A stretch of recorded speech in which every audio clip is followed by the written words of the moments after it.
is intended for mature audiences only, so your mom is And just definitely like that invited. Sometimes controversial, always engaging. It's the podcast that lets your voice be heard. It's the podcast that shouts you out. It's time to holler. Can you dig it? I could eat a unicorn one day through a Pop-Tart. I like toaster strudel. You like the jizzy part? Yeah, I like the way it explodes You in like my it? mouth. And to swallow it down. Oh my god. Your tweets, snaps, Facebook comments, and even phone calls. Holler any way you want. They used to give kids opiates to keep them quiet. This is much less offensive than that. JD, Brian, and Gracie. Holler at your boys and a girl. David William Myers, first and foremost, where are you currently streaming from, and where are you from, man? Where are you born and raised? Like, tell me a little bit about your background. I'm originally from Neuendettelsau, Germany. Get out. I'm half Germany. I'm half Germany. I'm half German, and my mom's German, full German. My dad was in the military. Currently, though, I live in Albany, Georgia, which I like to affectionately consider the armpit of the South. That's funny because Gracie grew up in Southern Ohio, which is commonly, her area is commonly referred to as the butthole of Ohio. So you guys have, something in common. We got an armpit, we got a butthole. Both have some anatomy on the map. Anatomy on the map, right out of the gate, just like that. David, do you think that your unique upbringing with your mom being full German, as you, by the way, does she live in the States now? Yeah. Yep, does she like it? Is she loving life in the States or no? It's really funny because she spent, I mean, probably even before I was born, she spent so much time around American people, like I guess military people and miscellaneous, and then, in Germany, and most other countries, they push English as another language. And so when we moved to the States, she just rolled with it like really easy. It wasn't a major conversion for her. In fact, when we moved down to Texas, I would say within 6 months she already sounded like she was from Texas. Like she sounded like a Southern belle. That's hilarious. She already started to develop the draw of Texas, which is basically a Southern draw, but even slower. Oh my God, so funny. So wait, do you live in Texas right now? Is that where you're at? No, we're in Georgia. Georgia. You're in Georgia. Albany. Yep. Absolutely. Yeah, the Southern draw is an interesting thing because you've got me and Gracie. We are located in West Virginia. We are the heart of Appalachia. As a matter of fact, we're the only state in the union that lives 100% in the geographic region of Appalachia. We're the only ones that are 100% in that. It's a unique place for sure. However, definitely the deeper that you go, you're gonna get some weird twang, man, some weird draws. And now I understand it because I'm from here.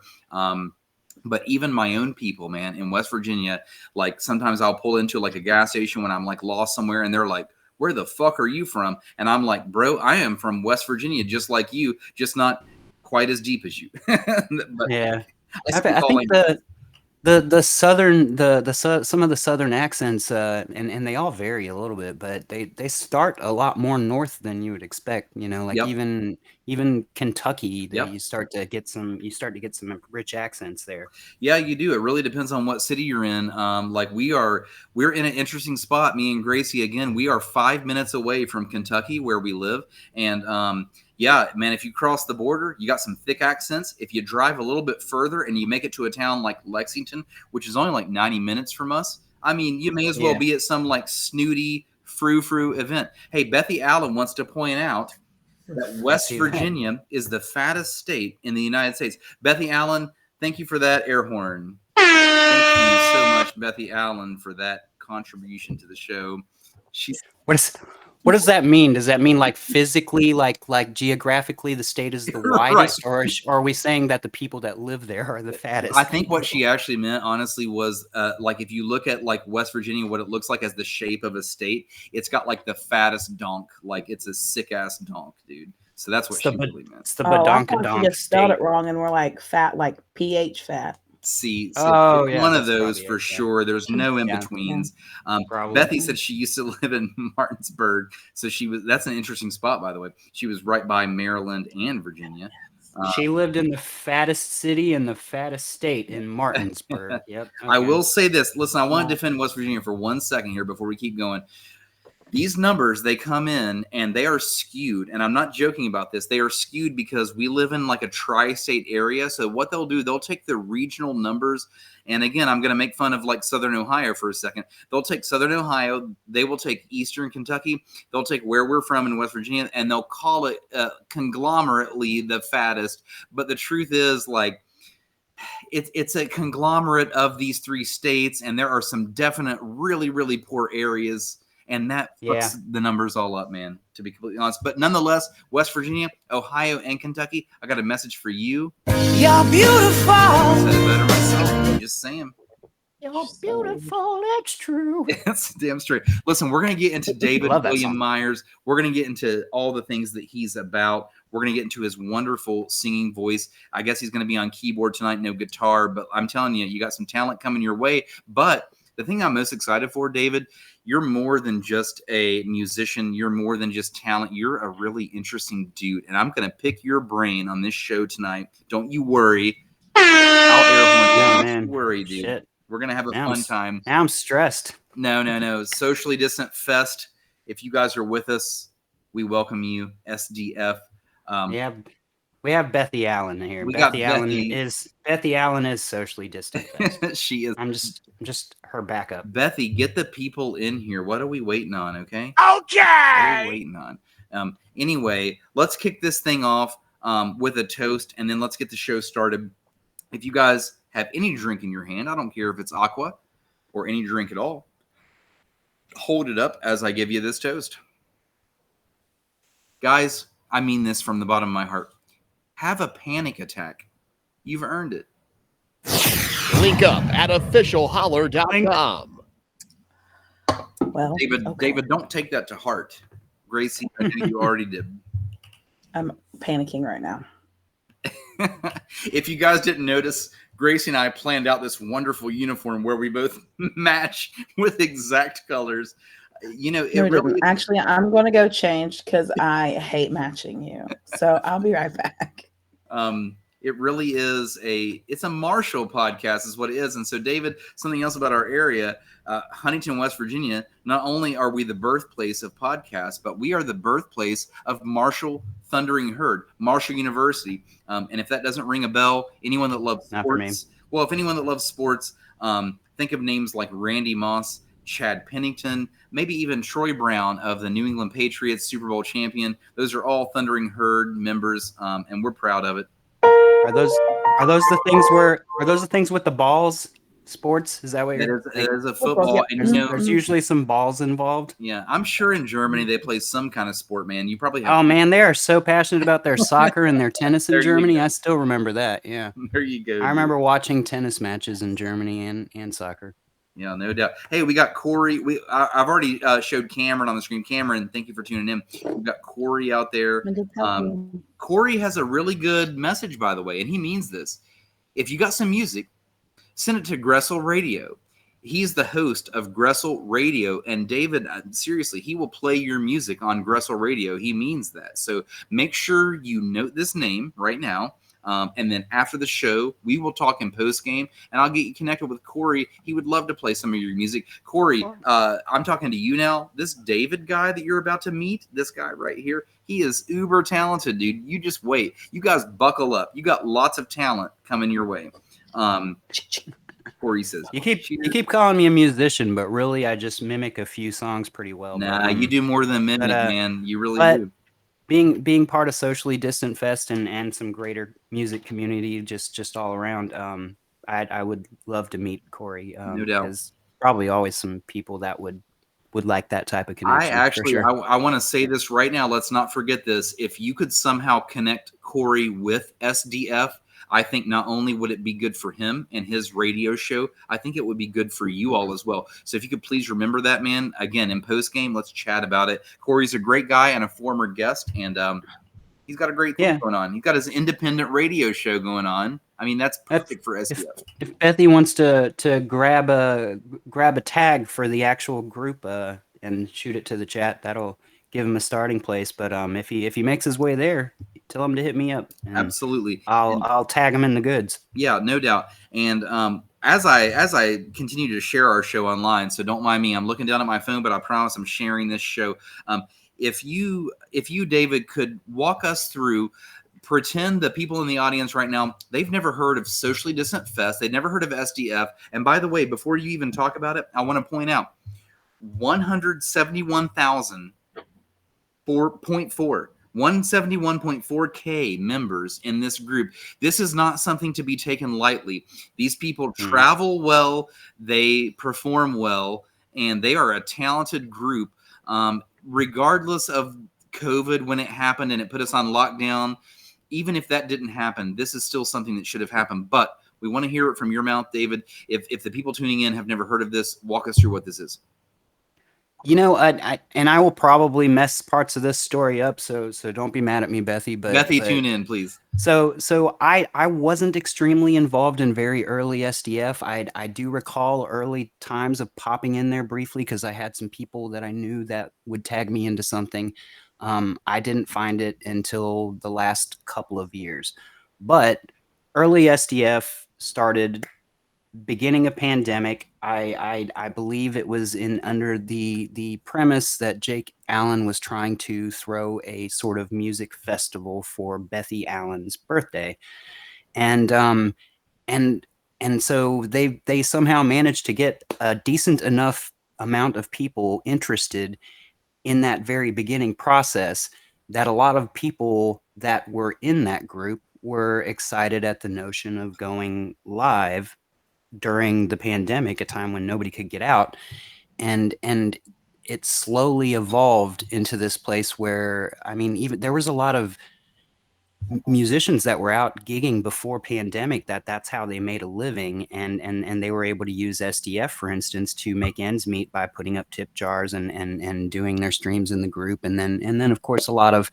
people like myself that really didn't get into performing in front of other people, or at least on camera, you know, found their way into that space too. And it just took off from there, you know, kind of, it was really absolutely perfect timing on the Allens' part. Like they hit it at just the right time for something that was needed for that time frame. You know, it was like everybody was converting from being out in the world to suddenly being stuck at home, and probably right about that time it was just starting to sit with everybody, that they were just stuck and isolated from a lot of the things that they loved and isolated from community. And you take a group like SDF, you know, here's what I'll say. You know, everybody's gone back to work for the most part. Things are a lot slower now, but the people that are still there, it's like it still has this amazing feeling of community. We're all a pretty close knit bunch for the most part, and even while being such a massive group, really, and I just continue to stay excited about it, and I involve myself with it every day in some capacity. Yeah, you really are. You know, I will see SDF pop on my timeline all the time.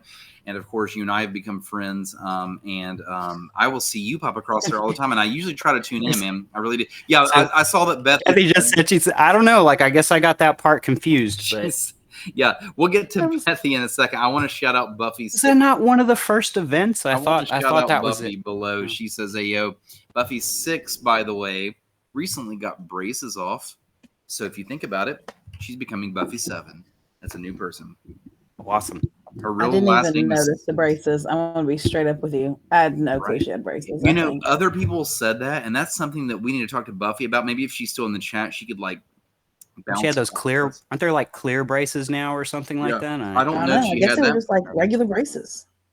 Yeah. LeBron James, Hot Pockets. Yeah, I don't know. I don't know what kind of braces she had, but Hot Pocket. She said I did. Well, we haven't confirmed if they were clear or not. I don't think that they were the clear ones. I remember Buffy having braces. Well, Buffy also is a former guest, by the way. You guys should definitely check out her creative art. And Buffy, as a matter of fact, go ahead and put your link in the comments. You're not going to bother me at all. This is a shameless plug. We would love your artwork in the show. She makes these wonderful stickers of cryptids. David, what do you know about the Mothman from West Virginia? What do you know? I'm fairly certain I've seen some bits, but I don't know a lot about it. I know I know I've watched at least a show or two that describe the Mothman. Yeah, well, that's right down the road from Hey, where look we now. live.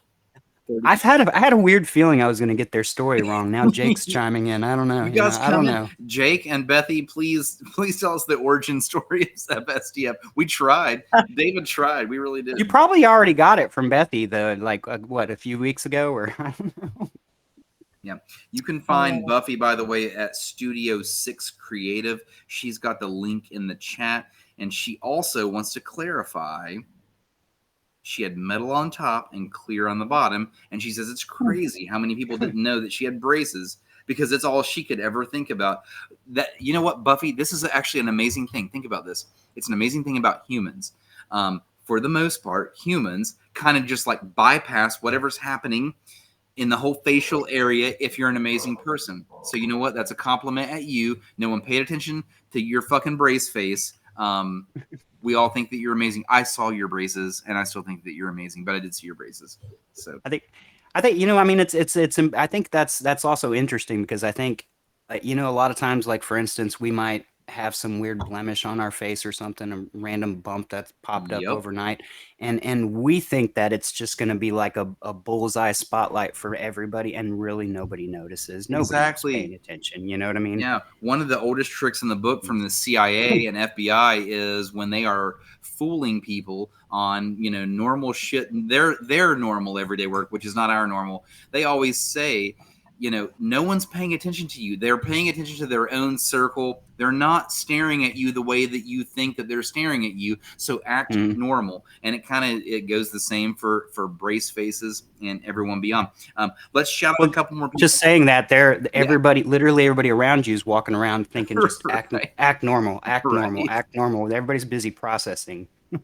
Exactly. One more thing from Buffy. She says, I remember being so freaked out about people seeing my braces when I did the podcast. I kept covering my mouth. That's so sad, Buffy. No one gives a fuck. Like, even if you had the braces, which you did, by the way, and I did notice, but like, I didn't even it's such an afterthought with you. By the way, one of my favorite memories, I don't know why this is. I've been to several events with Buffy, whether they are like random local events or the podcast, but like one of my favorite events is Buffy came to my place for my Super Bowl party, and she sat right beside me, so I got to be right beside Buffy the entire Super Bowl. I don't know, I just feel like we became like extra good pals at that moment. And again, dude, yeah, I saw that you had braces, but like, was I ever even like remotely thinking about it? Not at all. Like, it affected nothing. So like, I mean, it's cool, they're off now, and so nothing matters, but like, dude, nobody thought about braces. Anyway, this is a great time. A lot more adults walking around with braces these days. They too, should though. do So it. it's like you don't really. Braces. So you really don't really. Yeah, I feel like it already is maybe normalized because I don't really. If I see somebody with braces, I don't think about it. You know what I mean? Yeah, dude. Hashtag normalize braces.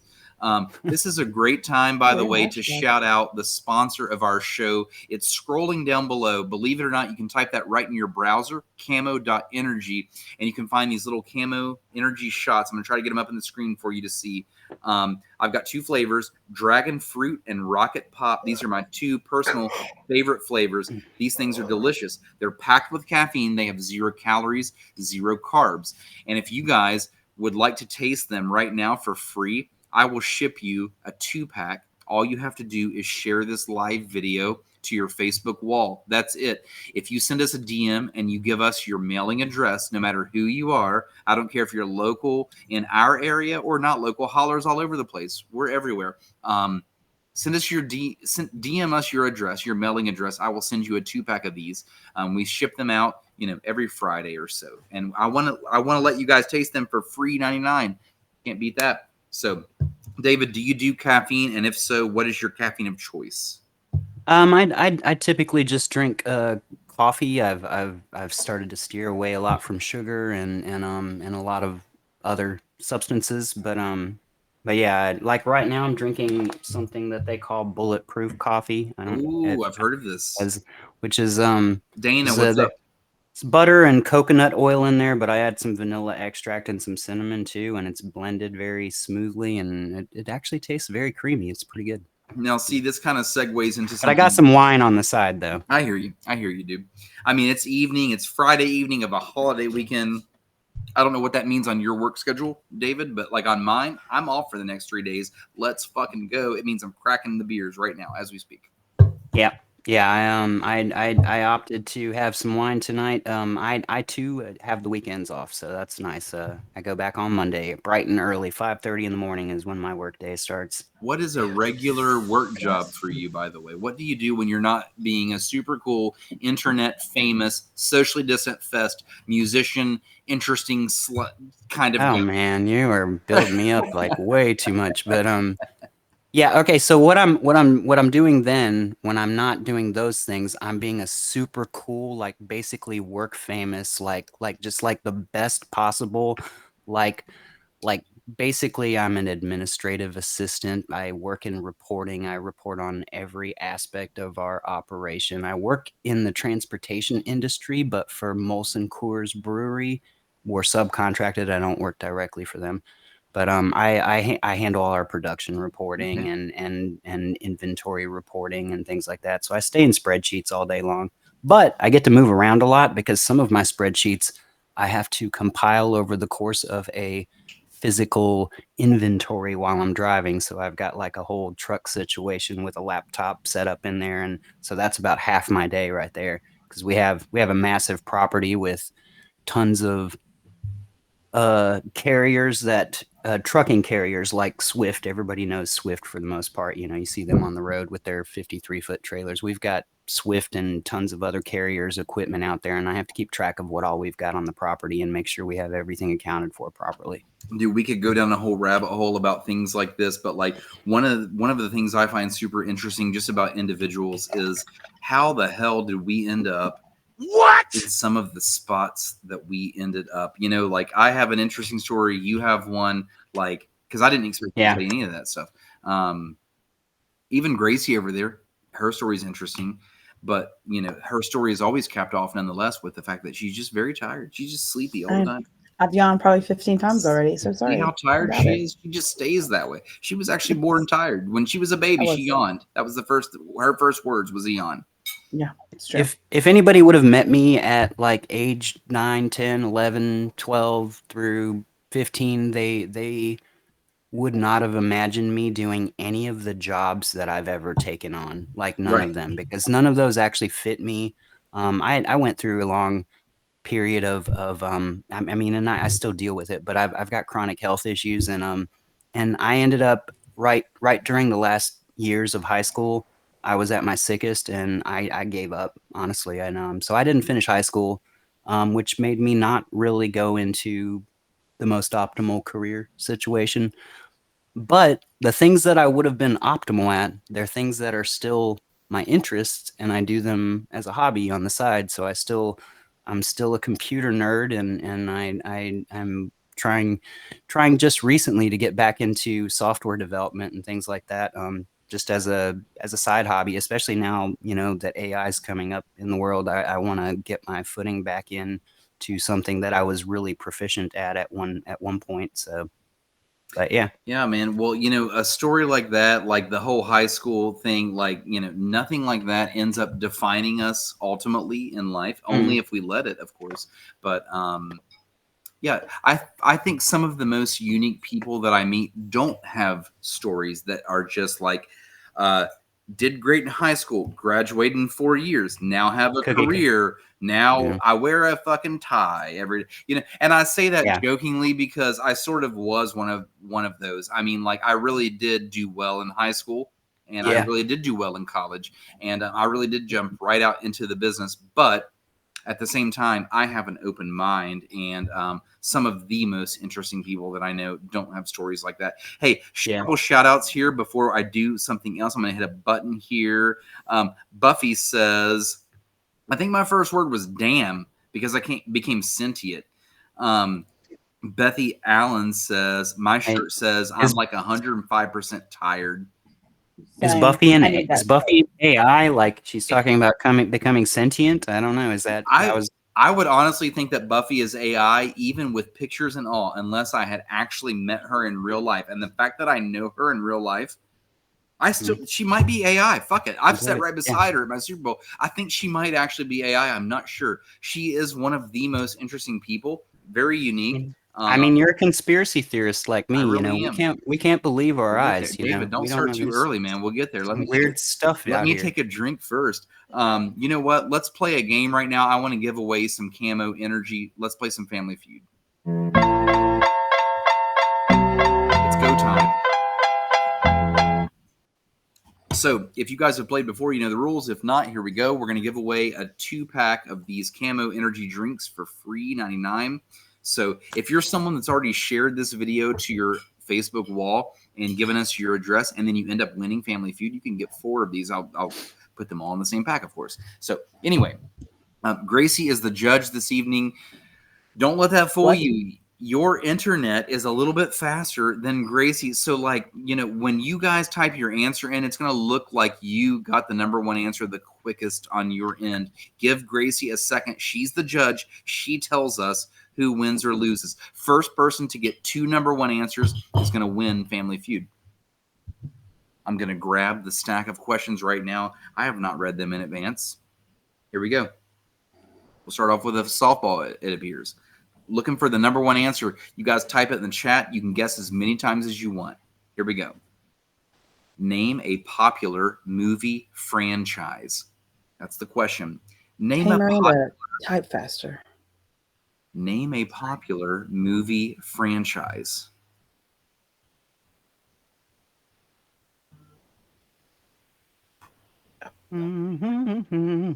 Buffy says, I'm a government plant. You found my secret. David, what did you have for breakfast this morning?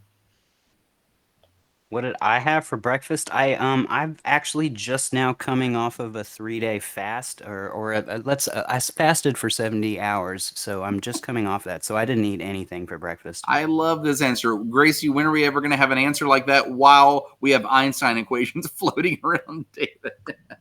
Okay, yes, that's why I did like the puppy dog head tilt. Number 1. Number 2, I would literally be the world's biggest bitch right now.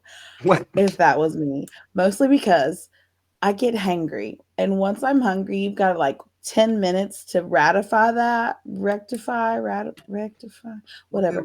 Fix it, give me food before I'm hangry, and it's not fun for anybody's body. I won't talk on it too much tonight because that's one of the things I'm nerding out on. But if you're ever just intrigued or interested, I could tell you a whole lot about it, and depending on how you approach it, it's not as bad as you might think. You have to do something beforehand for it to not be so bad. Okay, listen, Bethy Allen missed the question. I'm going to give everybody one more chance and only 60 seconds.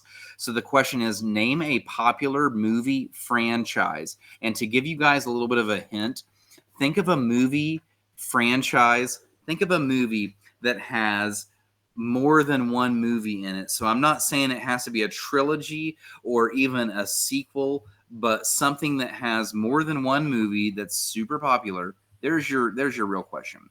We've got the number one answer in the chat just like that. Number one answer is Star Wars. Oh, good job, Buffy.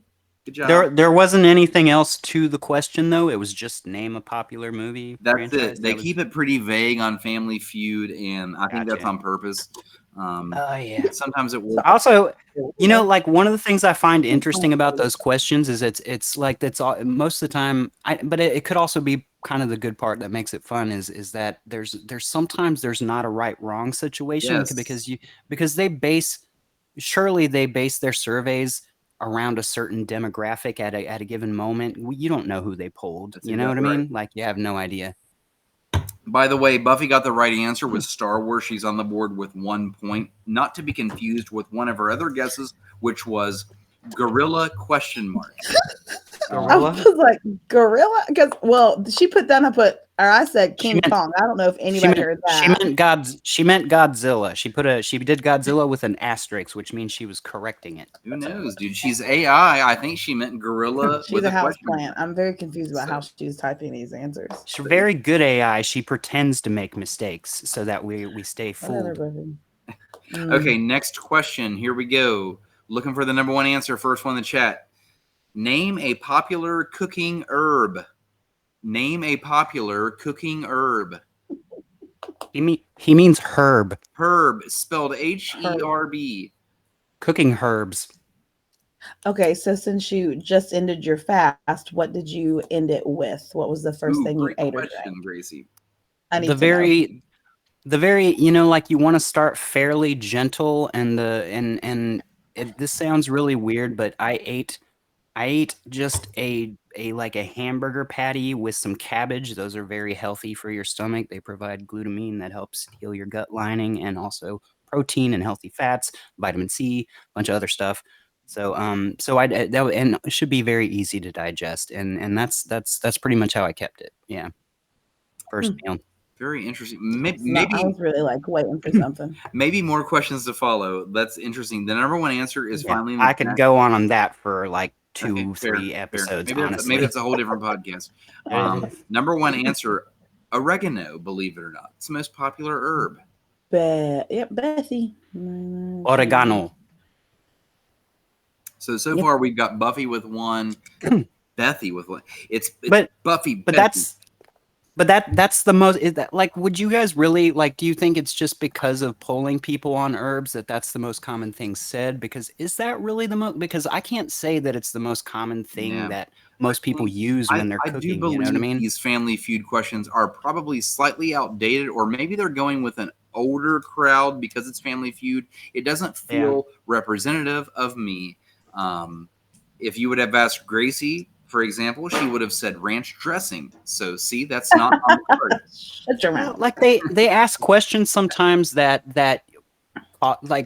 people will answer in a way that might not actually be true for their own life for some reason. And that's kind of what I was trying to say there is that I don't necessarily think that the majority of people, like in the United States, for instance, are really using oregano more than other herbs. Yeah. But I could see that it would be something that people would very commonly answer, though, right? Like, so Yeah. I think it's popular based on the fact that people will answer oregano.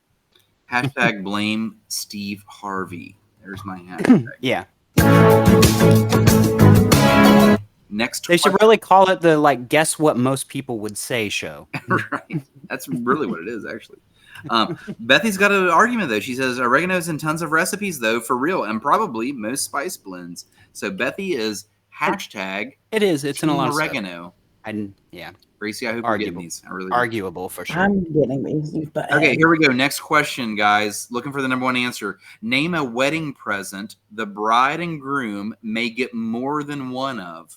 Name a wedding present the bride and groom may get more than one of. What if it was hamsters? Imagine that. Imagine getting more than one hamster. It's for sure hamsters. It I would feel be like you.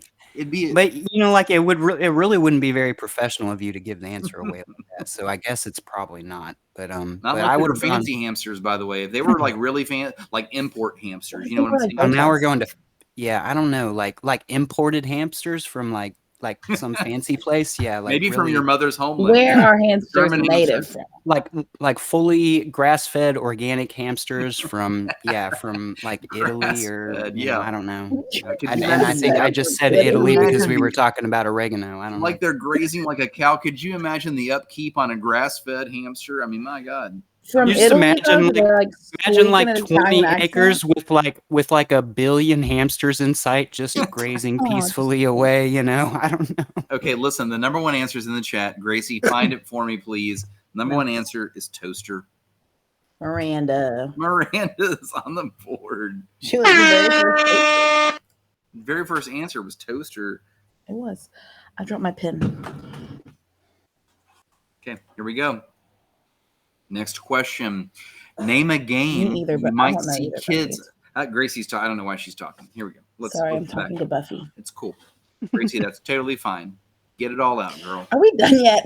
Just kidding. Keep going. I'll never interrupt you ever again. That's a lie. Keep going. Next question. Here we go. Name a game you might see kids playing in the schoolyard. Name a game you might see kids playing in the schoolyard. Ooh, I like this question. This is fun. Schoolyard games. That was kind of my thing. David, what was your thing like in elementary school? If you had to pick a thing, like what were you like computer guy, sport guy, art guy, or just a guy? I mean, I guess at my age in elementary school, I mean, the computers were just kind of coming. I wasn't, so I definitely wasn't that at the time. I don't, it's weird. I don't remember any.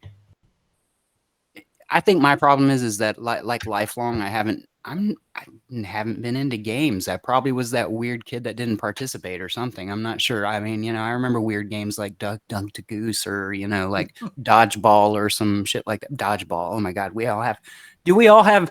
Everybody at a certain of a certain age probably has some dodgeball related trauma. Right? That's what the game was set up for. You know what? I bet you somewhere out there somebody has the perfect like high quality recording of what those balls sounded like when they were flying at your head at a massive rate. They had that weird like sound when they were flying at you, like great. I think a lot of us would like curl up into fetal position on the floor if we hear that sound. I feel strong thinking about it. I feel good. David, Tetherball. I forgot about tetherball. Tetherball is a classic. I want to get a tetherball pole installed at my house. That's how much I love tetherball. And then I want to invite neighborhood kids. And I remember enjoying that. It was fun, yeah. But I forgot about it because I don't recall seeing a tetherball like in I don't know. Believe it or not, the number one answer. This is a weird one for me. I thought we were going to have to shy away from this. Number one answer got in there amazingly quick. Number one answer, according to Family Feud, to name a game you might see kids playing in the schoolyard is hopscotch. Buffy. Fucking hopscotch. That was my first thought, but I didn't want to like give answers away. Really? I mean, like. It was like I don't know. I feel like that's the most classic, the most basic. Really, I thought schoolyard game is hopscotch. I thought for sure. kickball instantly. Gracie, this is number 2 for Buffy, correct? Yep. Buffy, you're the winner. You get camo energy. Oh, we're only going to 2. Okay. Yeah, no doubt. David, if you don't mind me asking, we were talking about elementary school. You were talking about computers, etc. Just for the listeners and for my own sake, as a matter of fact. How old are you? I have no idea. I'm 42. Very soon to be 43. Dude, good for you, man. I thought for sure that you and I were the same age. I will be 40 this year. I mean, we're roughly the same age. Yeah, we're in the same peer group. Yeah, man, roughly. I thought like. Yeah, good for you, man. You look fantastic. Yeah. Whatever it is you do for your health, you look fantastic. I would have let you hang out. You'd have been like the cool, like little dude. I'd be like, this is my friend. There you go. Yeah, please like this guy. I actually didn't have clicks like that, so that wouldn't even like realistically, you might have brought me into your circle. Okay, like I was more of the outsider most of my childhood. Yeah. I got you, dude. Okay, so listen, let's get weird for a second before we holler at Holler Nation. What's up, man? So, David, a couple questions for you. We're going to get into your music in a second. You're going to perform for us because performing is what you do on Socially Distant Fest. So, again, for those tuning in that aren't a part of SDF, you constantly get a flow of live performances. It's one of the most amazing groups, and I would like to shout that Facebook group out right now. So, Socially Distant Fest, if you guys type that in, it's got almost 172,000 followers. They're an amazing group. It's tons of live music in your live feed. Every time you scroll Facebook, I feel like a video pops up. This is how we discovered David. We were just scrolling and found this guy just knocking out bangers, man. And I think you guys may have discovered my friends first, and because man, maybe. I've got the best friends. I've got Bethy and Ruby, and yeah, and you've had both of them on already. Yeah, Buffy keeps winning camo on the show over and over, and she's not a huge like energy drink fan. She would like to donate her camo. So anyone that would like to win Buffy's camo, please raise your hand and give us your mailing address. We'll send it to you on Buffy's behalf. Just make sure you think Buffy 6, aka soon to be Buffy 7, because she now doesn't have braces anymore. That's all you need to know. That's Buffy's update, and she's donating her camo. What a wonderful soul. David, here's a couple questions for you. Is she donating her braces too? Like, she should give those away. Like, Buffy, You get please to keep send your your braces? used braces. I'm just kidding. Wouldn't that be weird? That would be so weird. Or would it be? Or wouldn't it be weird? I don't know. I bet you there's a market for that. Somewhere on Of course there is. Craigslist, somebody has sold their braces to some weirdo that has a fixation on that Of type of course thing. there probably. is. Trilby, what's up? Trilby says SDF is awesome. Such a great community. Could not agree more. David, it's time to get weird before we start performing, man. We'll What are we getting weird? I like getting weird. That's my favorite thing. absolutely. Ooh, David, good in question. your opinion, what's the meaning of the Egyptian pyramids? What do you think that they were built for? If you had to throw a guess out there. I mean, the majority of the weird conspiracy theorist things that I've been following seem to suggest that these were, most people have heard that Tesla may have tapped into the energy that's just freely around us, and there's a strong belief that the pyramids were actually some energy distribution, and that there may be some pieces of them missing at this point, that maybe it was intentionally removed from all of the pyramids. But what I find most interesting, and that a lot of people still don't realize, because we've been taught a way different history in school, and they're learning way more now, is these pyramids are everywhere. They're literally spread across the entire globe. They keep finding more pyramids. They seem to be pretty similar, right? In very different they're spots. so and they're also aligned to the poles in the exact same manner. Like, you can't that's not coincidence. That cannot be coincidence. It's so weird. I genuinely think that we have history extremely wrong, and that I think that there was actually, I think that people were a lot more technologically advanced historically. There were societies that existed that may have had technologies that were better than ours, but they were just different type of technologies.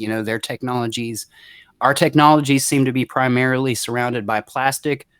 It seems that the things that we're finding are technologies, very sophisticated technologies, that are just happen to be surrounded by stone.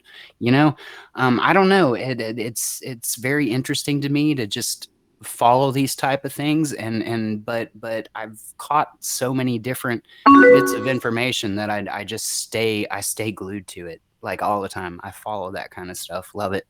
So I follow that kind of stuff too. Obviously, that's why I asked the question.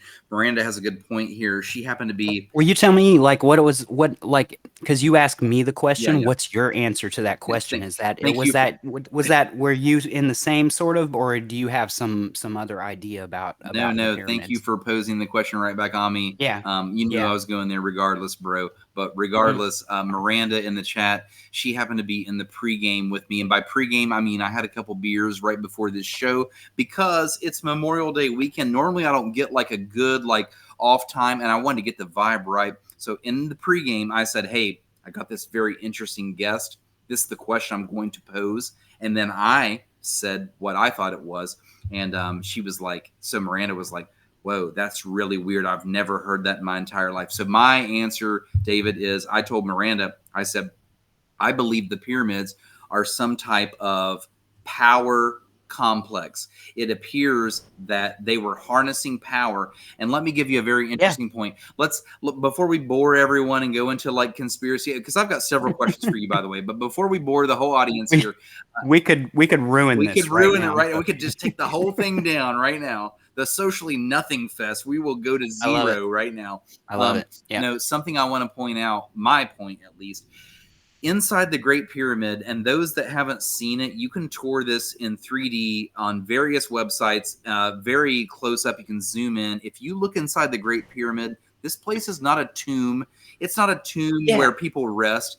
And not only that, inside of it are all these tunnels and rooms and labyrinths and all of these vessels, all of these things inside this room. But the place is vibrant on the inside, and still to this day, it's vibrant. It's vivid in Yeah. color. The hieroglyphics all over the walls inside the Great Pyramid, they look like they were printed like by a computer. I'm not saying that they were, but I'm just saying it's some amazing art. You do not put art like that on the walls unless you want it to be seen. So all of you that can picture a pyramid right now in your brains, what does a pyramid look like? Do you see any windows on that thing? Where is light coming from? So if you're stepping in all of these rooms, going way up and down tunnels, downstairs, you would be doing it in pitch black darkness. Not to mention, if you were painting the place on the inside, you would be doing it in pitch black darkness. So you can't tell me that someone's holding a flame. This doesn't seem logical. The place is lit by something. I'm not saying that they had electricity, but I am saying a guy named Nikola Tesla did die quite early by saying electric is in the air and it's free. And by the And way, all of his technology somehow just managed to disappear after his death. Like it just like all the things that somehow are documented, but not documented well enough for anybody to reproduce those things.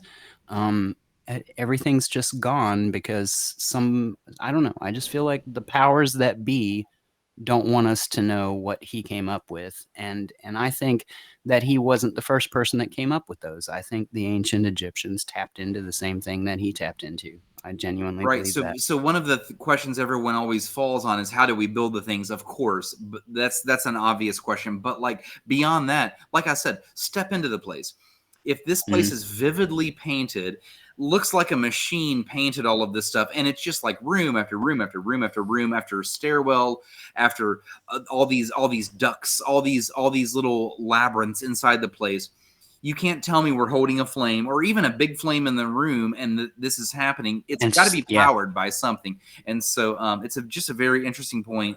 We happen to come to the same agreement. I sort of thought you were going to say the same thing as me, but I didn't want to say it. Hey, I could go a little bit deeper in that. I think that we won't be able to directly discover how they function because I'm there's some stuff that I'm starting to buy into that goes even further back, and I know you've been into it too, probably. But when you're talking about how and when these things got built, like civilizations that were around that were not humans, like the Anunnaki and things like that, that maybe have been around. I feel like they may have left our planet at some point and pulled the primary components of these devices that are all around the surface of the earth. I feel like something was sabotaged before they were left in their current state. Like I don't think we could just crank these things up and produce energy at the moment, but I think that was their original purpose. That's what I think. A great question, though, then at the end of this one is what the hell happened to them? If they were harnessing this power and they built these amazing things with these amazing paintings on the inside, and they were clearly an amazing culture, what the hell happened, dude? What the hell happened at the end? I don't know. I don't know. I just the only thing I've been following is that apparently we just keep experiencing basically mass extinction events, except we're not becoming completely extinct. It's just like society keeps starting over. And the one thing that I'm seeing is that it seems that our history is just based on the very last time that we started over, but that our history goes back way further. And archaeologists have proven that in recent years. They've proven that our history goes back way further than what we were ever taught in school. Like which I find exciting too. I find it really exciting. Yeah. Super interesting. Yeah, I think it appears, at least to me, of all of the things that I've studied and listened to, it appears that civilizations just have a collapse at some point, whether it's natural or whether it's like social inside of them. They tend to have a collapse. It would be hard to think back to that point and think of what maybe possibly collapsed them. But like it does appear like civilizations have been advanced at some point, and then maybe, like you said, maybe they have restarted. I Do you remember? I don't know. And see, this is a time frame that I can't wrap my brain around, and maybe you remember, but it was sort of suggested during some of these same things that if some massive event were to take place now that would kill most of us off almost entirely, um, that most of what we have in the world would completely disappear after a certain amount of time. There would be, on the surface, there would be almost no evidence of it. I don't remember what that time frame was, but there were scientists that suggested that realistically, in the grand scope of how old the Earth is, that it is entirely possible that there were in very sophisticated societies at some point, and we've just completely lost the ability to find them for the most part, and we're just discovering bits and pieces here and there. I don't know. So like we could disappear and somebody could find us in the future, and they would be like, what the hell, we didn't think we went back this far, like, and they would still be like in caves with fires with like sticks and shit like that, spears hunting animals, in the distant future, Well, because some asteroid hit the earth or Buffy whatever. I brings don't up know. a really good segue right here. She says, imagine someone digging up R. Kelly's cell phone years from now. Like, first of all, that's fucking hilarious. Like, first of all, hold on. Let me find the button for this. That's fucking hilarious. Seth Rogen laugh. That's hilarious. But secondly, here's my point. Let's just say something happens. Let's just say it's an asteroid. Something terrible happens. Or it's a fucking terrible virus. What the fuck ever happens? Some people bunker down. Maybe some people, it just misses them, whether it's a virus or an asteroid, and they somehow survive it. So human population has dipped to, let's call it like 1,000, or even 10,000. It's something terrible. You're not going to dig your way out of this with an iPhone. You're going to dig your way out of this with good old fire, and you're back to hunter-gatherer again. You do not come out of this with computers and cell phones and things like that. Again, I'm not saying that that's what happened. A little bit of corn there. That's a good audio clip. I mean, it seemed fitting. But randomly, I don't know. It's definitely a deep topic for sure. We could seriously cover 3 of your shows with this. I promise we really you. could. We really could. I'll tell you what. Let's stop right there because I could just keep going on and on. I have several topics to discuss. We can always get back to them. Let's stop right there. Let's give the people a little bit of what Socially Distant Fest really is. SDF. It's live performances. Let's get you live, man, and let's let you take off. And I want you to use this platform. I don't want you to think that you're being queued up the way that you would be at a show or something. Use the platform as if this is SDF. Give the people a taste of what SDF really is. So it's your platform. Take off, man. It's yours.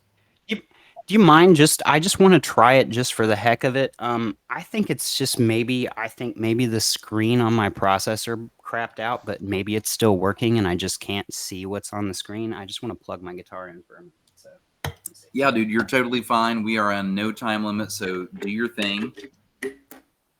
Arby's, we have the meats. Bill. Sega!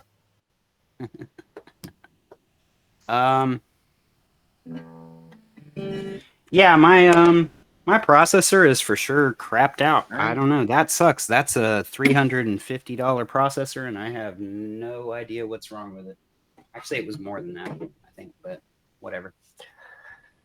It's fine. I'll work that out some other time. Actually, I have to turn some things down a little bit because it'll clip on your end.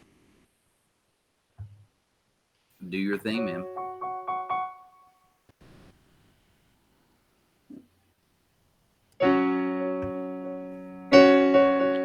Are you guys able to hear me? I can hear you just fine. Yep. Okay. Just checking, because I had to turn way down for this.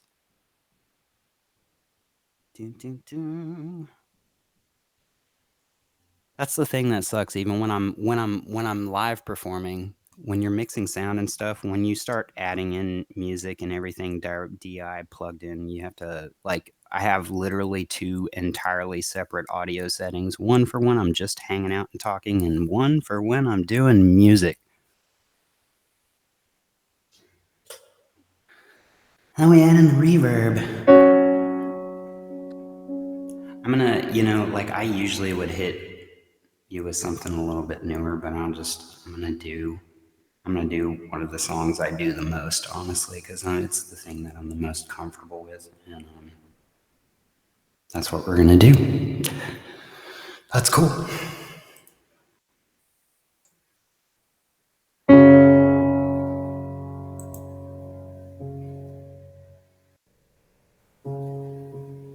Sorry for slow start.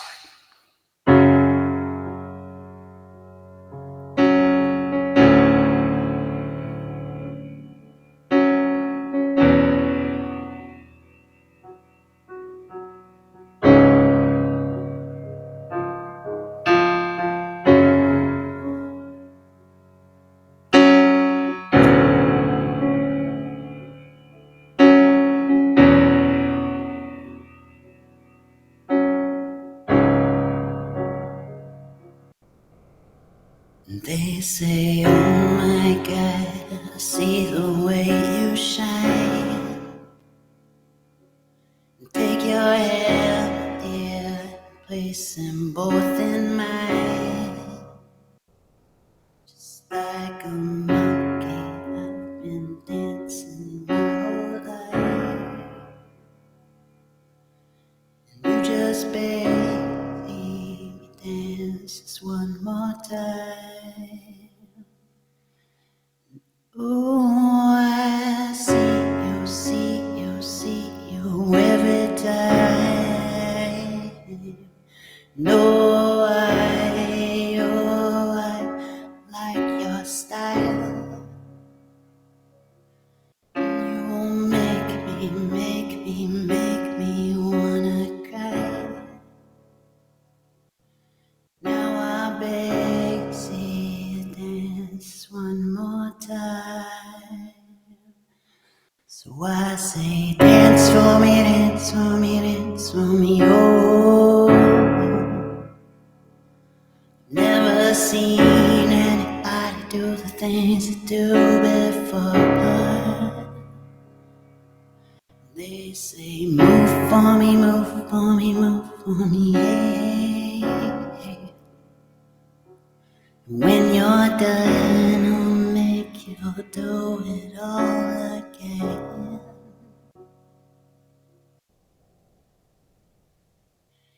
And I said, oh my God, I see you walking by. Take my hands, my dear, and look me in my eye. Just like a monkey, I've been dancing my whole life. And you just beg to see me dance just one more time. And I see you every time.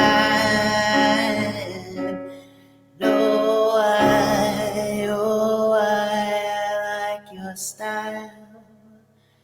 And you make me wanna cry. And now I beg to see you dance just one more time. So I say, dance for me, dance for me, dance for me, oh. Never seen anybody do the things you do before. They say, move for me, move for me, move for me, yeah. When you're done, I'll make you do it all again. All again.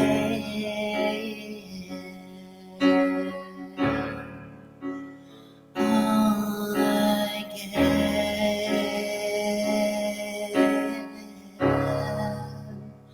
All again.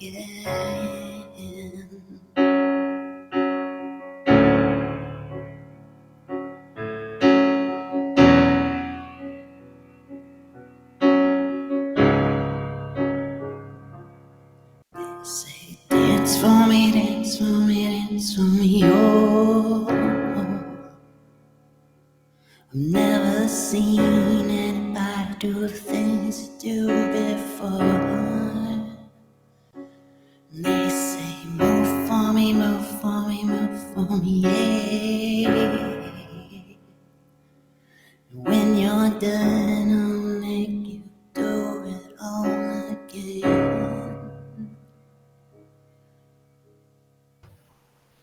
All again.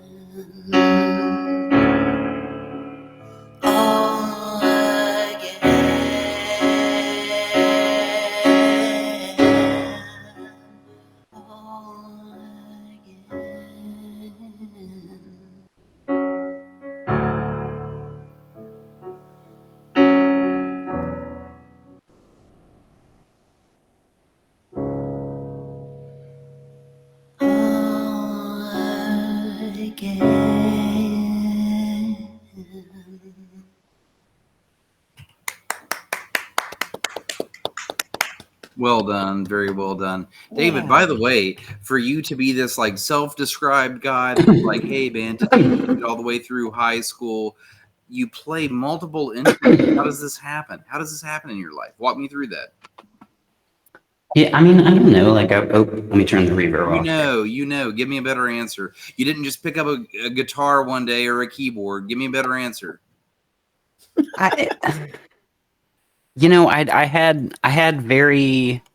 Or let me make sure my audio is not stupid. Okay, I had very. You know, when I was a kid, when I was a very little kid, honestly, what's interesting is a keyboard was probably the very first instrument I had, but I could almost guarantee that out of the people that are watching, and maybe you guys too, that you guys also had this. Um, the keyboard was the first instrument I ever had, but what I had was the early versions of a Casio keyboard, like the very first ones that they It made. was sick as fuck, They were dude.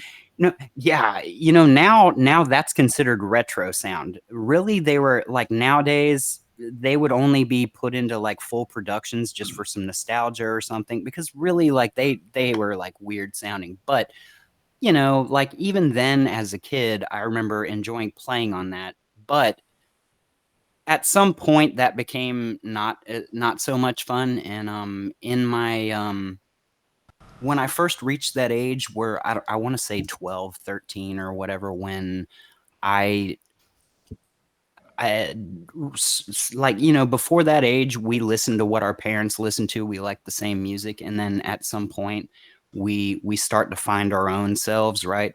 And I stepped into the grunge era of music. I was really the roots of my personality, even though that's not me now, but there's still a lot of me that's there. The roots of where I was built after that early childhood, those teenage years, those early teenage years, grunge all the way.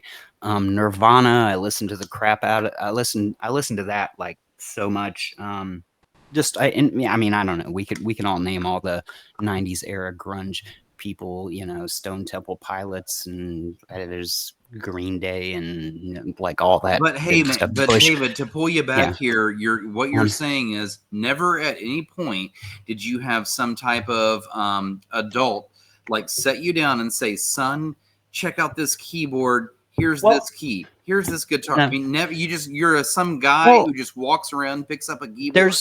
there's only one experience in my life with that. But that's kind of what I was building to is so for the most part it was I got a guitar early on and I learned guitar on my own. Didn't like nobody taught me that in the 90s. And guitar was my primary instrument most of the time, but somewhere in my like middle late teens, like after the age of 15, I acquired a newer keyboard that sounded slightly better. And I was very, very briefly in piano lessons that took place at a church somewhere. It was a church in Texas at the time. And The only thing I can tell you about that is I got just about as far as learning the very first piece to play with two hands instead of just one, sort of, getting ambidextrous with the piano playing. That was, and then I didn't do it anymore after that. And then guitar was my focus most of the life, and honestly, it wasn't until pandemic that I really started to get back involved with piano because I started dating somebody that played piano, and then I really enjoyed hanging out with her and trying to figure out how to play things. Tickling And the I ivories.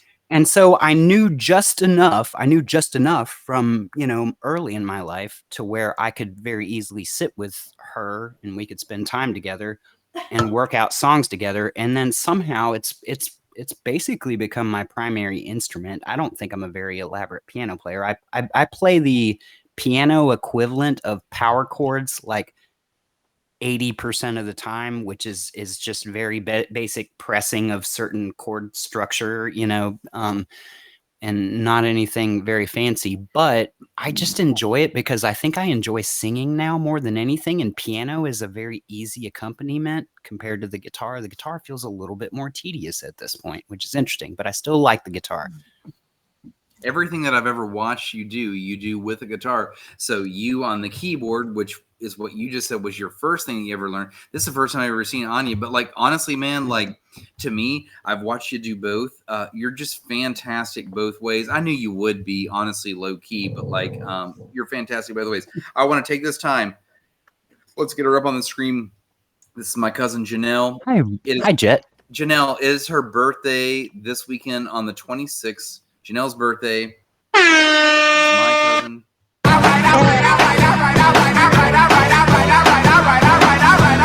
The Red Lobster. That's really it. Janelle, what's up?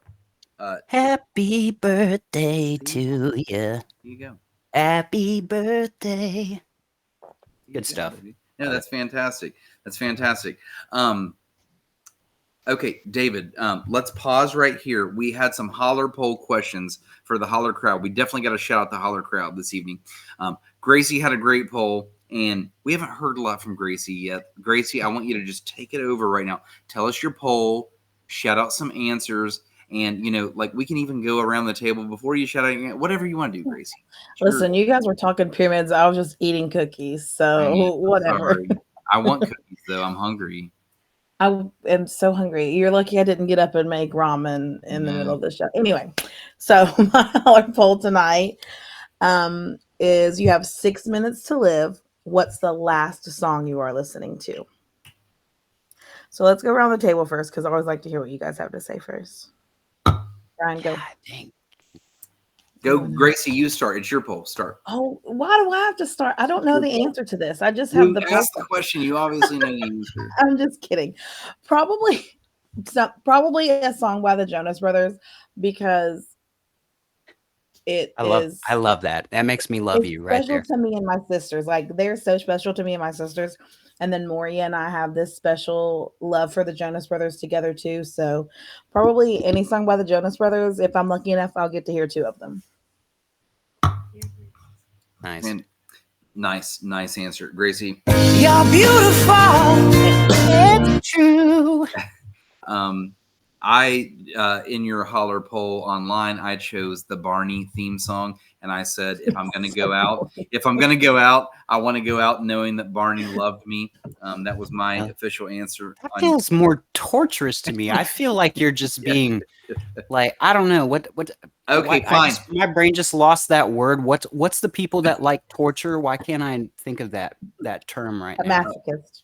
Thank you. That feels very masochistic to me. That's what it was. Fine. You've talked me into a real answer. My real answer would be Pearl Jam, "Man of the Hour." It's my all-time favorite Pearl Jam song. That's a good pick. I don't think I'm gonna struggle with a good pick there. Jesse, what's up, dude? Like the closest like in very recent years, I've started to really get into listening to more of the newer stuff, and like 90% of my music gear that I purchased, my floor gear and things like that, were oddly enough which is weird for my age, makes me feel kind of creepy, but was based around what Ed Sheeran does when he's by himself, like the stuff that he uses and how he makes songs. And so whatever I would listen to, it would probably be whatever Ed Sheeran is working on. Like I don't know, I that dude, he's going, if he keeps going, he's going to be the next Michael Jackson potentially, like the next king of pop, maybe. I don't know. But he's got a real gift for songwriting, but I like the way he uses his music gear, specifically his loop station and being able to just kind of do it all by himself, basically, whenever he can. So maybe that's what I would listen to the last bit because that's what I feel the most passionate about. I don't know if those are necessarily my favorite songs at this point, but Yeah, but do you have to die to your favorite song, or do you have to die to what you're most passionate about? Or yeah, that's a good point, and that's I think that's kind of what I'm thinking because my absolute most favorite songs I've probably heard extremely regularly, so maybe I'd like to go out to just what I'm you're passionate dying. You're about, like, well, here we go again. Heard this. Yeah, 1,000 times. I was listening to this on the way to work this morning, and now I'm dying. So yeah, I let's think a play it funnier again. way to do it would just to be hit shuffle, and then you've got like 30 seconds left, and the song plays, and it's like maybe something you weren't even feeling at the moment. You're like, well, fuck, like and then boom, lights Barbie Girl or something like that. Yeah, yeah. I'm a Barbie girl. No, listen, David, in a right, Barbie world. Yeah, right as your eyes are about to close, hiya, Barbie. And that's it. Lights out. Let's go party. Out. Yeah, I'm out. Yeah, for sure. That's it. Anyway, okay, let's go. Holler Nation has to say. Candace Black says Colt 45 by Afro Man. By the And way, then she her really Miranda knows went on Afro Man. They're very interesting picks for your dying moment. Like, Candace- like I think that's a very cool song, but like I just wouldn't imagine anybody picking that song for their dying song. Fair. That's very fair. I do know someone locally that just got married to that song. They walked down the aisle to Colt 45. That's a true story. That was local in our town. And then secondly, I do want to say I know Candace personally. She knows Afro Man. She personally knows Afro Man. That's why she chose that song. They have photos together. Like, he's an amazing human. Anyway, Gracie, keep going. Sorry. Okay, I mean, she could literally end up in the hospital on her deathbed or whatever, and she could just pick up the phone and be like, "Hey, Afro Man, I'm probably not gonna make it much longer," and then he would like come and be in the hospital beside her, and he would perform that. He's for like, her "That's funny you mentioned. in her I've got a song. last I've got a 6 great minutes song of life. I've got a great song for your deathbed. It's called Colt 45, and it goes like this."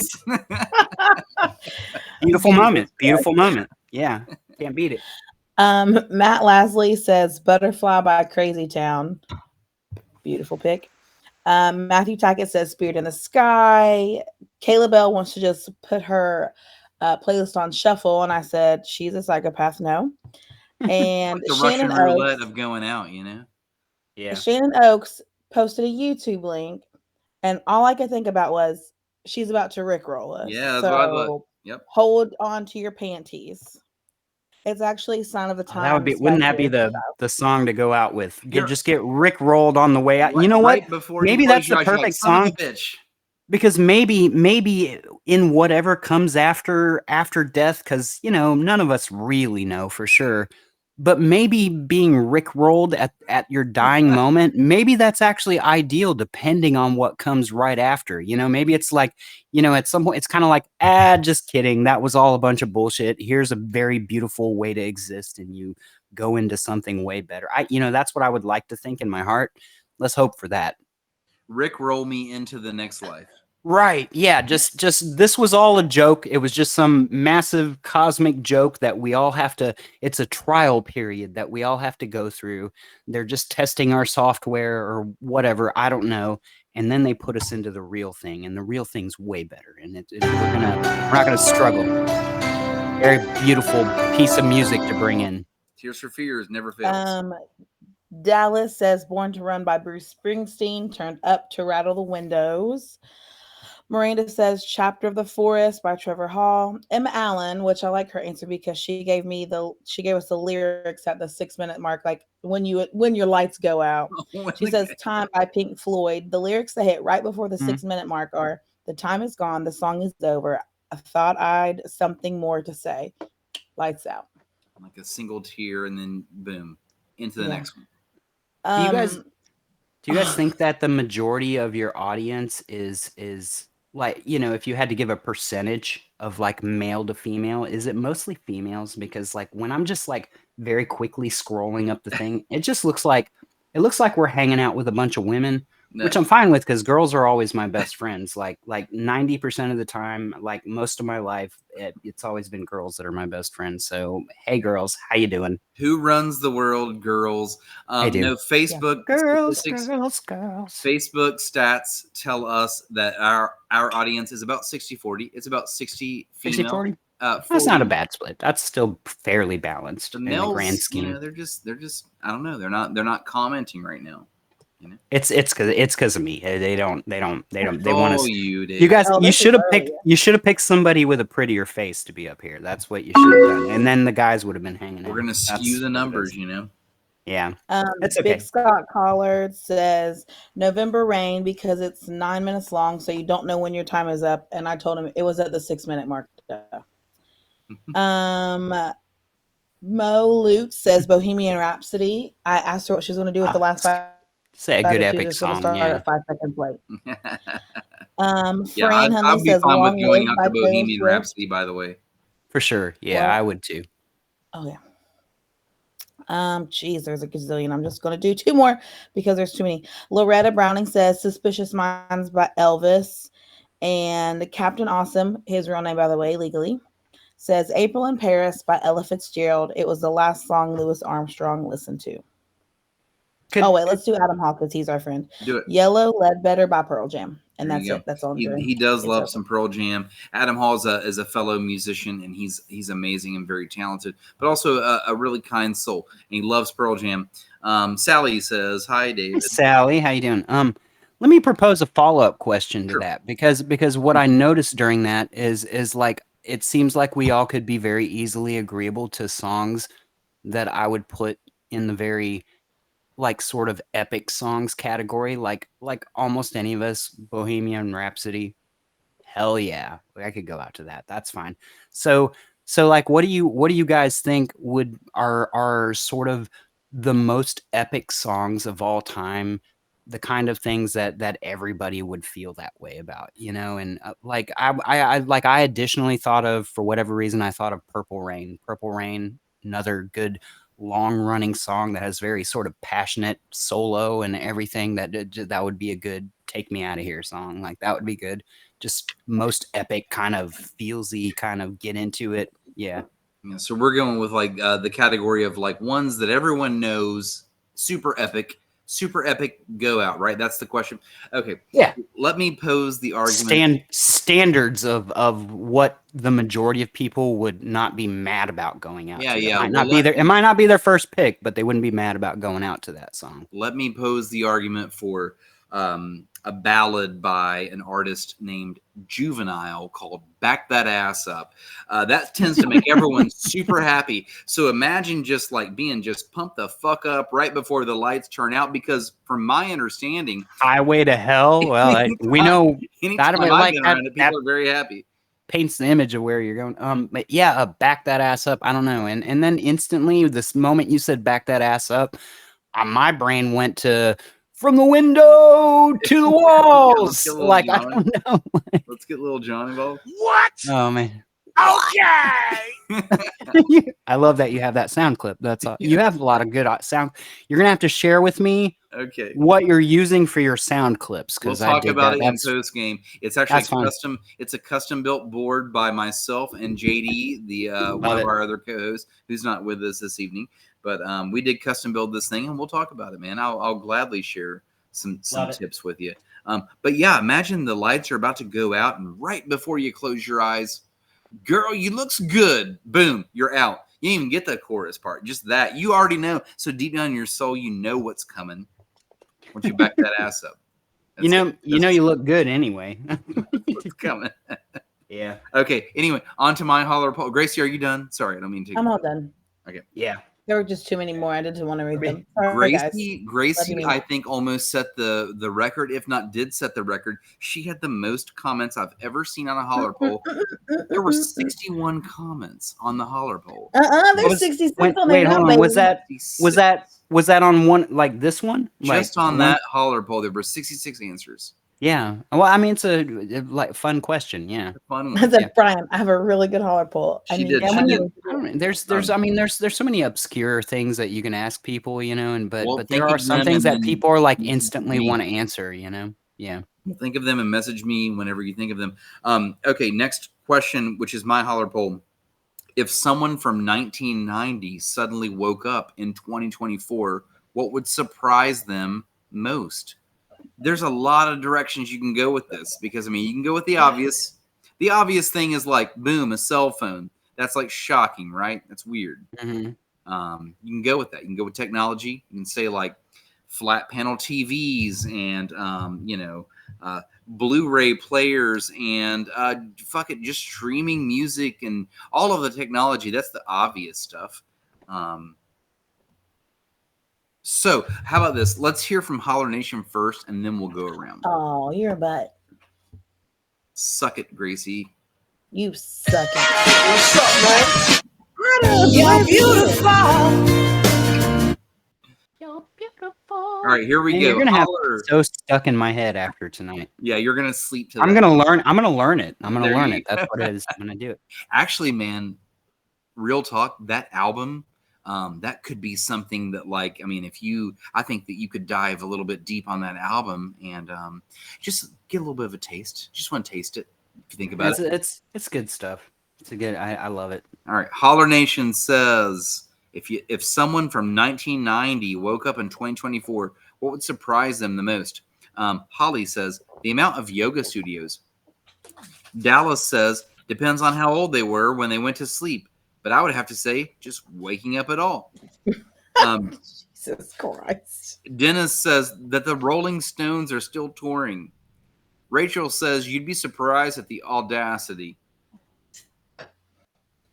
John Scarberry says that Sinbad was never in Kazam. You'd be shocked. Adam Inman says their jeans have been out of style, but are now back in style. That's actually a really good answer.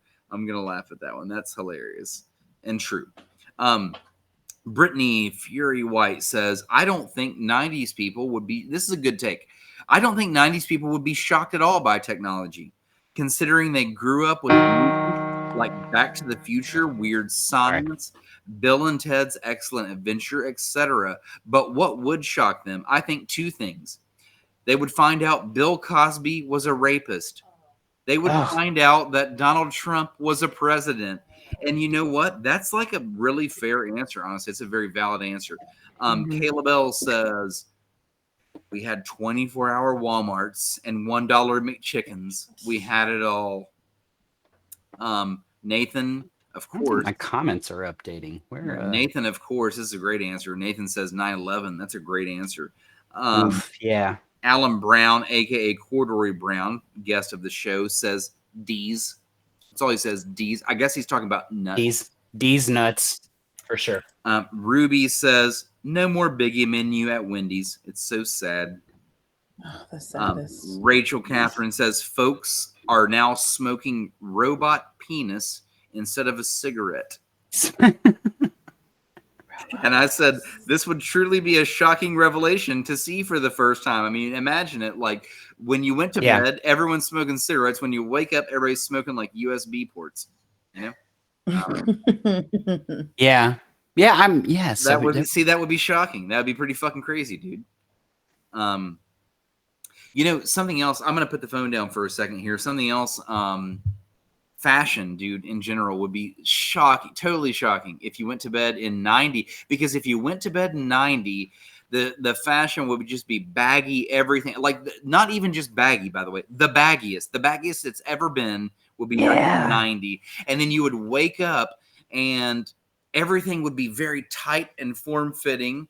And if anything, the only people wearing baggy are females. That would be shocking. But, you know, the one thing I'll say about fashion, though, is it like I don't know. I don't. I could be wrong on this, but doesn't it kind of seem to come full circle and come back around like For every sure. time? For sure. Like it seems like so maybe that wouldn't be the most shocking thing because historically they would have at least seen some evidence of that being the case prior. Um, for me personally, like what I think, if somebody were to be brought from the 90s and be planted in current time, I think all those other things are great answers, but like I have to think about it from like what are they going to experience the most of as they make their way around through the world right now? Like what is going to be their experience, and for sure, technology is come like a long way, and honestly 90s was the starting point for it, and I don't think anybody would have imagined where it would be at now. And I think one of the things that we can't imagine, even though we were there at our age, we were there, but we were gradually injected into it. But I think if we were just brought straight from the 90s, the one thing that would be really bizarre to us right now is that as we're making ourselves around, that people are not the same type of present that they were in the 90s because everybody has their devices now. Every single person has their phone, they're carrying it with them.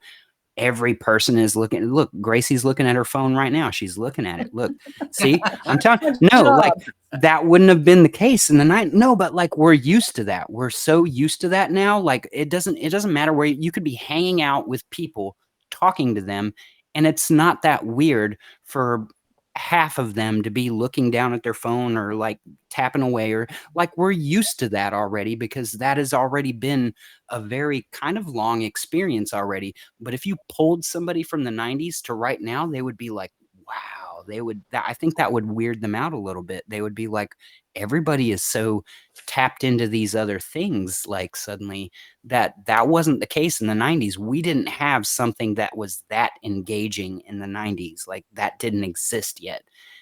So that would be a big thing. The other thing that if you pulled them into right now, and it's not something they would have necessary like exposure to just navigating around very much, but I'm super nerding out on AI technology right now, and if they saw what AI is doing right now, if you took somebody from the 90s and brought them to right now, their brain would explode. They would be like, no way that we can have this, that we can have these things responding in this way. Like it would just blow their circuits for Yeah, sure. and imagine this combo, by the way, dude, in 10 more Sorry, years. didn't mean No, to do that. no, you're fine. Imagine 10 more years, and now we talk about AI in 10. It's going to be future. AGI once it reaches, yeah, it'll be at AGI. But what we are doing right now, which is essentially a FaceTime, we're doing like a live video face to face, and it doesn't matter what state you're in. You could even be in Japan. We could be doing this video right now. That right there would be a shocking revelation if you went to sleep That too. in 1990. Yeah. That would sound like some sci-fi bullshit that you would never believe. You'd be like, dude, you could just look at your family member. They could be in Japan. Talk to him right now. That'd be sci-fi unbelievable. I feel like that's actually that was maybe because of the fact that we are currently live streaming and we're bringing ourselves potentially to people from everywhere.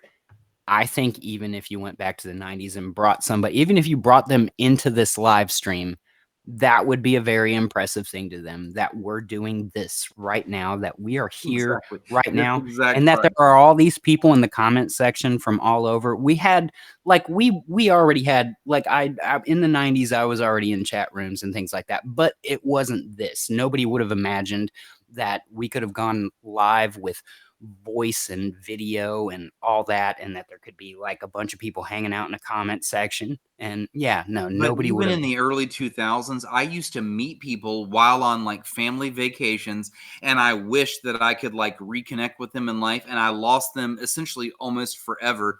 And then someone like you, dude, like obviously we've connected over like different like platforms. You've got SDF and like you've tuned into our show, but like it feels like with very minimal effort, I've got you in HD video in a different state, talking to you like you're beside me on the couch. It's fucking bizarre. Hey, by the way, before we get too much deeper, man, let's shout out some people in the comments. We got LaCandice. She says, "Hello, bitches. It's been a while." We've got Jessica Shoop.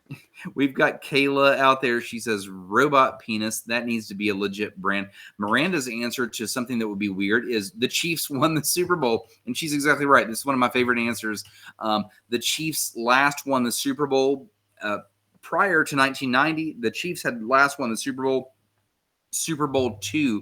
It was in like the 50s or 60s, a long ass time ago. They didn't win again until 2020s. Or the 20 teens. So like Chiefs, that's a great answer. By the way, hold on, we got some more answers. LaCandice again says, "I'm watching Friends and Joey has a phone in his bathroom. Monica said to never call her while he's on the toilet, and now I tweet while I take a dookie." Jessica, aka Shoop, she says, "GPS on my phone is a great thing since the 90s. No more printing out MapQuest directions." Or if you're even older than us, Jessica, your parents breaking out a full ass map. Yeah. Oh my God. And I remember that. Like, Me too. Like here's the thing. Like, even those of us that grew up through that period, which is Gracie, I have no idea how old you are. We haven't tapped in it. Great. You can share if you want to, but I also won't probe 35. you. You're what? 35. 40? 35. 35. I thought for a second you said 45 and I was about to blow a gasket because I was like, no, not 45. okay, whatever. Well, I mean, I don't know, like because I was about to ask you for some health advice for sure because all right, so 35. But even you have some experience of this. Like, even those of us that grew up through all those changes, what would we do if our technology just got taken away from us right now? Like, I think a lot of us would just be fucked at the moment. Of course we would be. Of course. I think profane. I don't know. Maybe I shouldn't drop an F-bomb on your show. No, you're fine. No, yeah, you're totally I don't fine. know. Hey, David, by the way, you'll definitely remember doing this in class because you're slightly older than me, and I definitely remember doing this in class. I remember my middle school teacher pulling us aside, and as one of our tests, as one of our projects, they gave us a map, and we had to like highlight and navigate our way through a map and plan like a road trip. I forget exactly how the directions were, but it was something like, to complete this test, you need to plan a vacation to like X state. And like I had to take a map myself and like highlight it and then present to the teacher, here's how I would get there. I would like what class? Because I got to be honest, I actually don't remember having such a class. Like what subject would that have been in? And Social studies. I feel like it was a social studies class in middle school, and they made me highlight my way through a trip. I had to go from like West Virginia to like wherever I chose, and I probably chose the beach. I probably went to fucking like Myrtle Beach, South Carolina, and I just highlighted my way there and then taught the class how to do it. It's crazy. Yeah. Rachel says there was no fight bigger on a trip than your parents yelling over an atlas. I mean, yeah, like it's so weird. And like the thing is when I was a kid, and not so much with my parents, but like almost every summer I would go visit my grandparents in Ohio. And my grandmother and my grandfather were divorced. So, but they both lived in Ohio. So I would every summer, even when I lived in Germany, I would fly from Germany to Ohio as a kid. And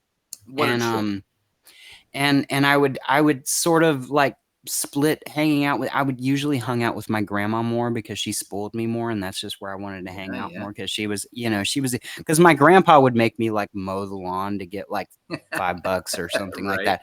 Okay. But my grandma, on the other hand, if I just like dumped the garbage bin from one room into it, she would give me some cash flow or whatever, and they also, I don't know.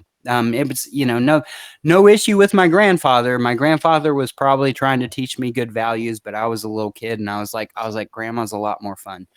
And, But Tara, what's up, anyway, by the so I way? had that.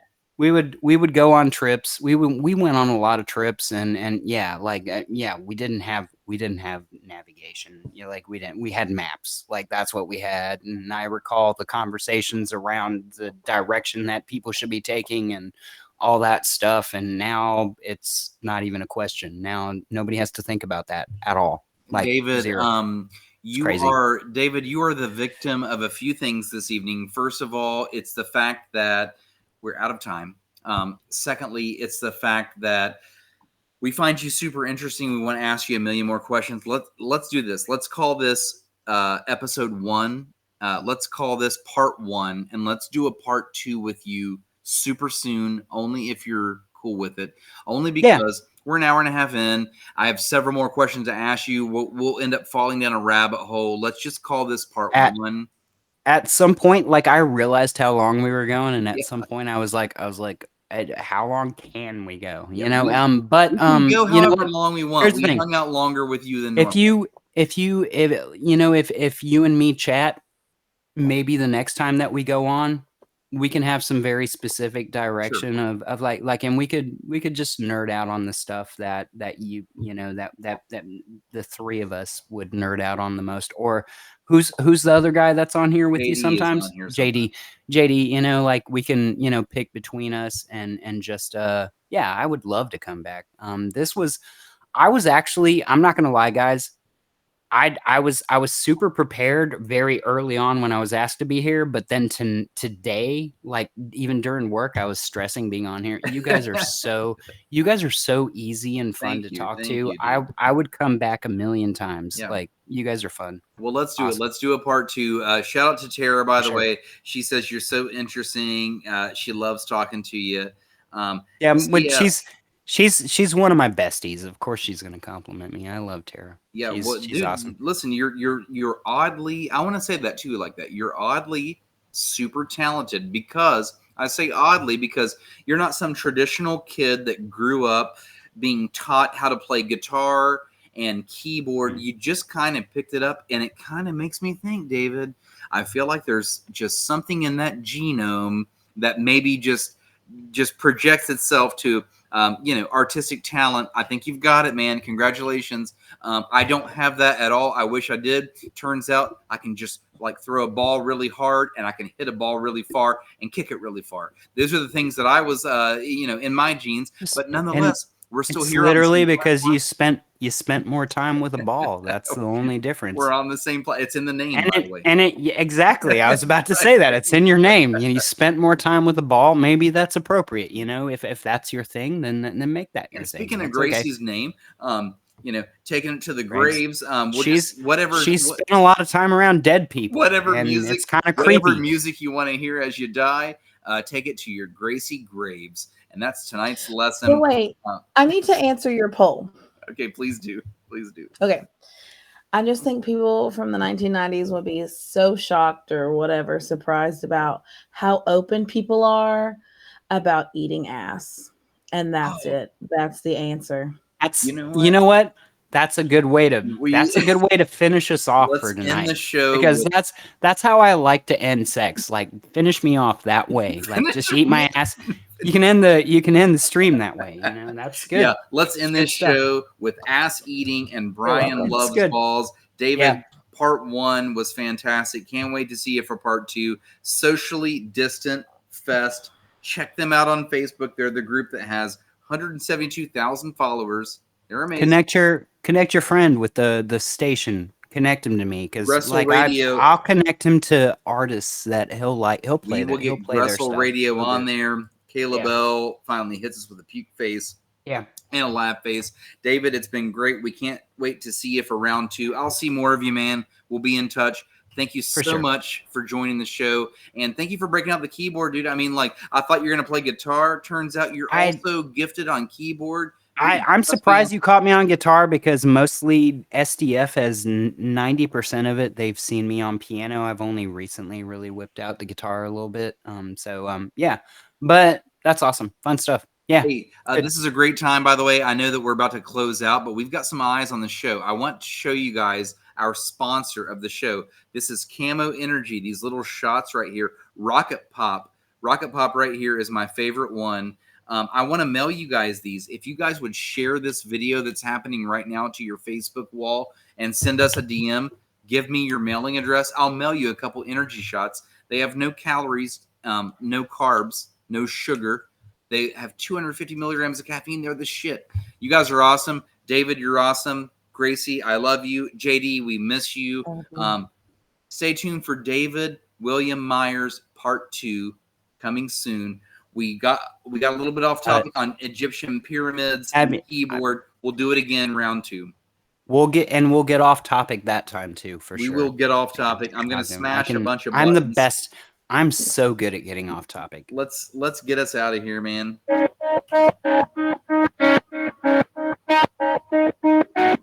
Vertical horizon.